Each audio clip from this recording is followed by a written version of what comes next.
On this Saturday night, America sitting on a powder keg. Federal authorities fatally shoot another U.S. citizen in Minneapolis. Oh my God! The did you just do? With tensions escalating on the streets. A great American city is being invaded by its own federal government. And between local and federal government agencies. I've seen the videos from several angles, and it's sickening. The U.S. president threatens 100% tariffs. He was clearly annoyed by what our prime minister said. Should Canada sign a trade deal with China? And with more snow on the way, a massive polar vortex means canceled flights and more temperature warnings. Global National. Reporting tonight, Colleen Christie. Good evening. Thanks for joining us. Federal law enforcement agents have shot and killed another person on the streets of Minneapolis, the third shooting and second fatal one, further inflaming the growing tensions between federal agents, local officials, and residents. I just saw a video of more than 6 masked agents pummeling one of our constituents and shooting him to death. How many more residents, how many more Americans need to die or get badly hurt for this operation to end? Reggie Cecchini reports on the federal officials' justification for the shooting and the angry reaction on the streets of Minneapolis, and a warning: this story contains violent and disturbing images. A downtown thoroughfare in Minneapolis now sits at the center of attention after another federal agent-involved shooting. It came to light after video surfaced showing a scuffle between officers and a man, and at one point, at least one agent draws a firearm. We've paused the video at the moment gunshots can be heard. The Department of Homeland Security alleges 37-year-old Alex Preddy, an ICU nurse, was armed and interfered with an immigration operation. This individual went and impeded their law enforcement operations, attacked those officers, had a weapon on him, and multiple dozens of rounds of ammunition, wishing to inflict harm on these officers. Publicly available video appears to contradict that. The Department of Homeland Security says it will lead the investigation despite fierce resistance. Minnesota's justice system will have the last word on this. The federal government cannot be trusted to lead this investigation. It took mere moments for new outrage to spill onto the streets of a city overwhelmed by thousands of armed and masked agents and shattered by grief and trauma. We are under attack by this administration right now, and this is not okay. How many more lives need to be lost before this administration realizes that a political and partisan narrative is not as important as American values? Amid a biting cold, the fire inside these protesters burns bright, driven by a federal surge that could soon grow, with more federal law enforcement agencies on standby. If you obstruct a law enforcement officer or assault a law enforcement officer, you are in violation of the law and will be arrested. Donald Trump is using ICE to provoke violence in communities that have historically been welcoming and safe. This is the third shooting this month amid a broad immigration operation, the second fatal after the death of Renee Good, an American citizen. If the goal was to achieve calm and prosperity, this is doing exactly the opposite. The tension felt in Minneapolis is present in all corners of the U.S., but the fallout, if not contained, could create a political crisis for Donald Trump as his immigration messages get lost inside the chaos of his policy. Reggie Cecchini, Global News, Washington. And the NBA says it has postponed tonight's game between the Golden State Warriors and Minnesota Timberwolves in Minneapolis in light of today's events. U.S. President Donald Trump is again threatening Canada, promising to impose 100% tariffs on all Canadian imports if a trade deal with China goes ahead. It marks a complete about-face from Trump's stance just a few days ago. And as Jillian Piper reports, the threat was accompanied by a familiar taunt. Welcome. 1 week after Ottawa got some tariff relief from China, Canada's largest trading partner is warning that move may come at a cost. They should be grateful to us, Canada. U.S. President Donald Trump is threatening to impose a new 100% tariff on all Canadian goods if Ottawa follows through on a deal to boost trade with Beijing. Trump reverting back to a Trudeau-era taunt to deliver his latest jab to the Prime Minister. If Governor Carney thinks he is going to make Canada a drop-off port for China to send goods and products into the United States, he is sorely mistaken. A sharp contrast from his position a week ago. Well, that's okay. That's what he should be doing. I mean, it's a good thing for him to sign a trade deal. If you can get a deal with China, you should do that. Mark Carney not speaking publicly on Trump's comments a day after he dismissed a question on U.S. trade negotiations as boring. Prime Minister, how are your talks with President Trump going? Oh, that's the most boring question. Canada-U.S. Trade Minister Dominic LeBlanc also tight-lipped on his way into Liberal caucus meetings, but in a statement says there is no pursuit of a free trade deal with China. What was achieved was resolution on several important tariff issues. In Beijing earlier this month, Carney pledged to reduce tariffs on Chinese electric vehicles in exchange for reduced levies on Canadian canola. The tariff threat is the latest escalation in a tit-for-tat between the two leaders. Carney critiqued Trump's protectionist policies in Switzerland, and within days, the president rescinded Carney's invitation to serve on his Board of Peace. He was clearly annoyed by what our Prime Minister said. It's been an incredible week. I don't remember one like it in the modern history of Canada-U.S. relations. Current U.S. tariffs include a carve-out for free trade compliant goods, which make up about 90% of Canada's export to the United States, Colleen. But Trump's latest threat makes no mention of any exceptions. Jillian Piper in Ottawa. Thanks, Jillian. Many Canadians remain bundled up today as a polar vortex has the mercury dropping across much of the country. From the Prairies to Atlantic provinces, orange and yellow warnings remain in effect with freezing temperatures and wind chills dropping to as low as -50 in some parts. That's on top of snowfall warnings in other areas. An orange alert is also in effect for the Toronto area, where disruptions have hit Canada's biggest airport. And as Lexy Benedict reports, more are expected. It's the calm before the storm at Toronto's Pearson Airport, but the impacts are already being felt. It's just part of travel. Mother Nature. Frigid temperatures with wind chill values making it feel anywhere from -30 to -40, and a major storm on the way. Flight delays and cancellations are already stacking up. Is there a concern at all that your flight might be delayed? Yep, there is. A big one. Pearson says de-icing operations are already underway, and crews are preparing for snow removal operations across the airfield. And while the storm hasn't hit the GTA just yet, travelers are already feeling the ripple effects. This family was flying into Pearson from Timmins, but after their flight was canceled, they made the 8-hour drive to make their flight to Cuba. So we had a couple hours sleep, and now we're here. A long journey, but I think it'll be worth it. So, well, it will be. Better than Timmins. But not everyone has been that lucky. I was heading to Halifax for a job site meeting and it's been canceled. Frustrated? Of course, now I gotta get back up north. Some had their flights bumped up to avoid the storm altogether. We were pre-informed by United Airlines that we should rebook, and so we are flying out today instead of tomorrow.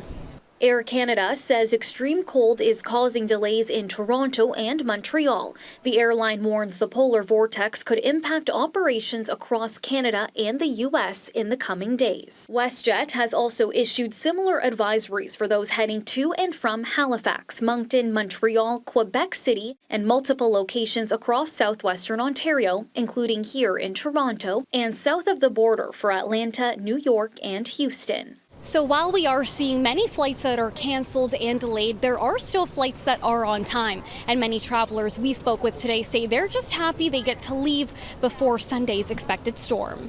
Until last night, we just worried about that, but today is okay. I think the weather today is pretty good. So we're pretty lucky, I think. Anyone heading to the airport is encouraged to check their flight status before leaving. Lexy Benedict, Global News. The weather is also wreaking havoc in the U.S. Around 190 million people, more than half the American population, are under winter storm warnings. Around 22 states have declared a state of emergency.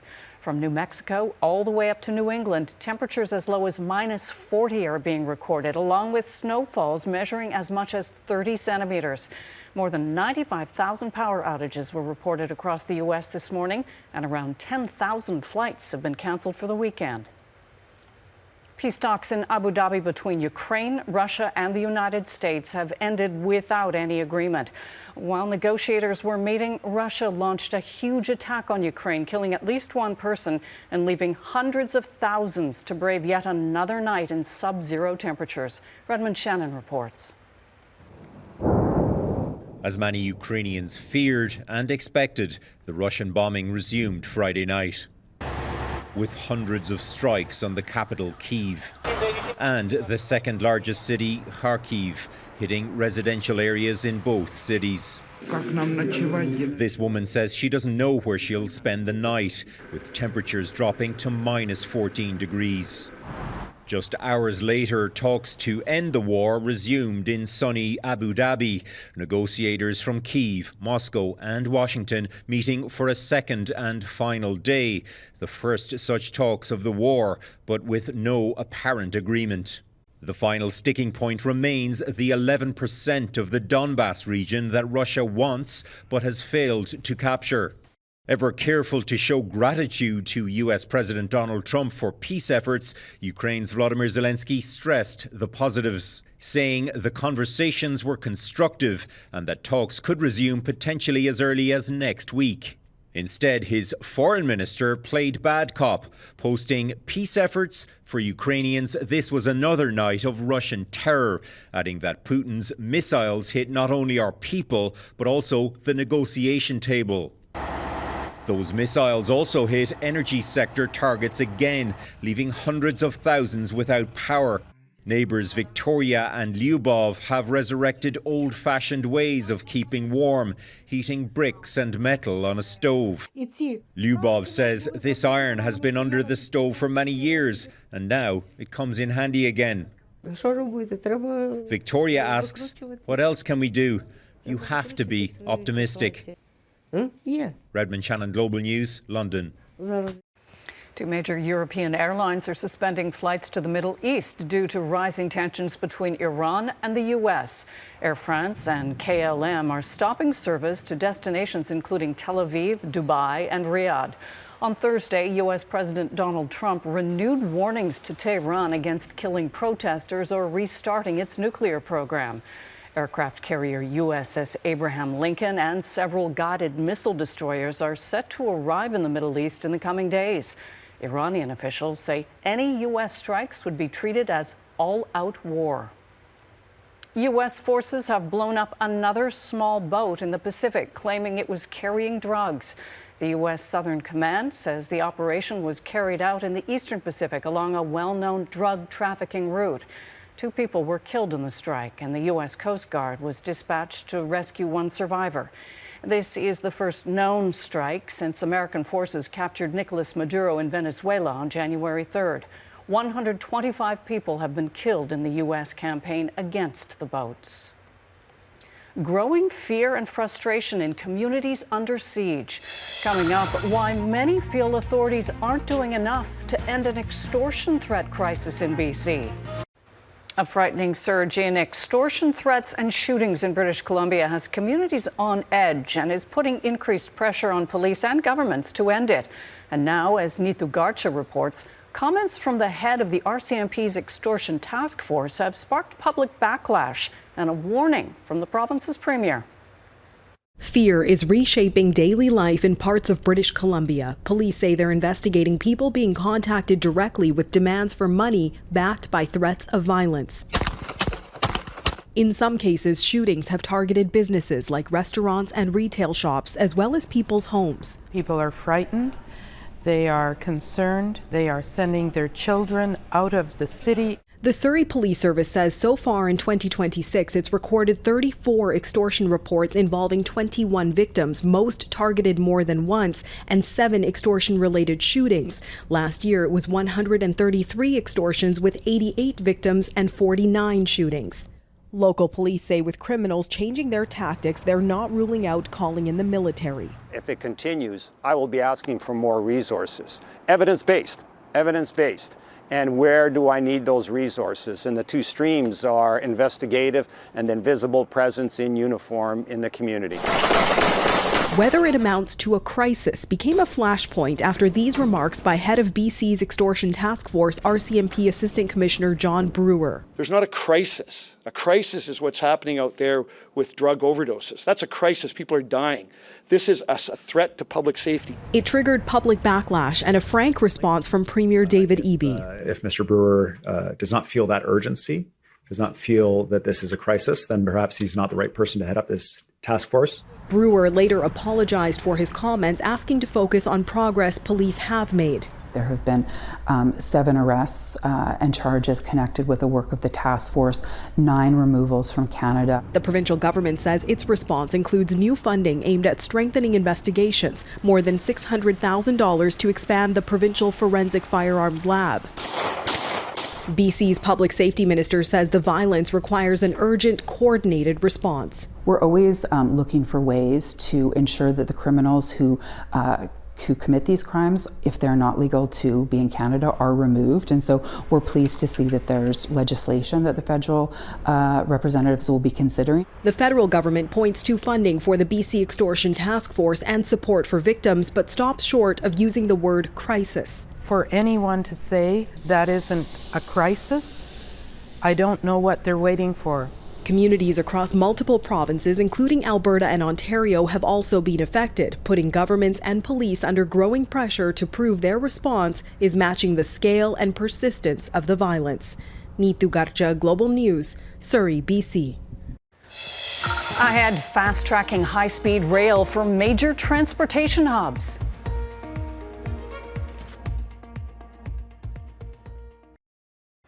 A central pillar of the Carney government's response to Donald Trump's threats is to fast-track a series of major nation-building infrastructure mega-projects. One of those, high-speed rail linking Toronto, Montreal and Quebec City. As Touria Isri reports, public consultation for that project is already getting underway. So welcome, folks. This is the corridor table. 18 million Canadians live between Toronto and Quebec City. Some of them are gathered here. Sandy Hill here is my neighborhood. Having their say about what's being built as a generational nation-building project. The proposed high-speed rail, with trains traveling up to 300 kilometers an hour, would cut travel times roughly in half compared to driving. It's like the most studied high-speed rail country with no high-speed rail for like how many years? That's been a running joke. The joke's over, says Alto. The Crown Corporation behind the project is slated to start construction by 2030. Our goal is to be shovel-ready at that time. We will provide our case for the project to the government for final decision-making. The first leg of the 200-kilometer corridor will run between Montreal and Ottawa. But how close is it to a reality? So you think the chances are so bad? It's not clear where stations will be built, if land will have to be expropriated, and if Canadians will ultimately choose Alto over automobile. That's partly why the Crown Corporation is holding consultations in communities along the corridor, starting in the national capital. Do we go at street level? Do we go underground? Do we go in the air? When you have a high-speed train, you cannot have any grade crossing. It has to be very, very safe. And so with that comes all kind of consideration. One of the biggest considerations is the price tag. It's expected to cost up to $90 billion and take 18 years to complete. My timeline is always sort of in my head. How old will I be when I'm able to get on the train and use it? The federal government has vowed it will create 50,000 jobs and add $35 billion annually to the economy. What I would judge the project on once it's opening on opening day, if it is affordable and accessible to everyone. And that might be the deciding factor on whether the public buys in. Touria Isri, Global News, Montreal.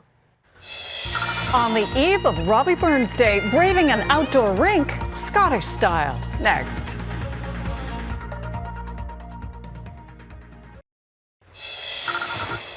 Ooh, have a look at this. After a couple of frightening weeks at the center of a political crisis, Greenlanders were treated to a spectacular show by Mother Nature. The aurora borealis lighting up the capital Nuuk overnight.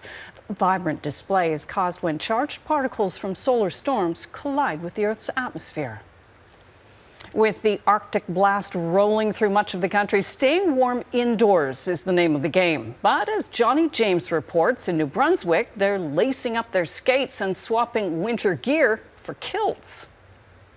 Despite frigid temperatures and a nasty wind chill, a few brave skaters donned kilts and even bare legs to take a few laps around the skating oval in Fredericton's Officers Square for the third annual Kilt Skate, celebrating Scottish heritage, and Robbie Burns Day, put on by the Fredericton Society of St. Andrew, although Ty McCluskey needed a few layers under his. I would not want to be wearing this kilt without some pants under it. McCluskey says he discovered the event last year when he ventured out for a casual skate and decided to come back dressed the part this year. I found everyone skating in kilts, and I was so curious about, what's going on. It's so different. Robbie Burns Day celebrates the 18th century poet of its namesake, who was dubbed the poor man's poet and celebrated for writing works highly relatable to his people, choosing to write them in his native language of the lowland Scots, as opposed to English like his more popular contemporaries. He could have published in English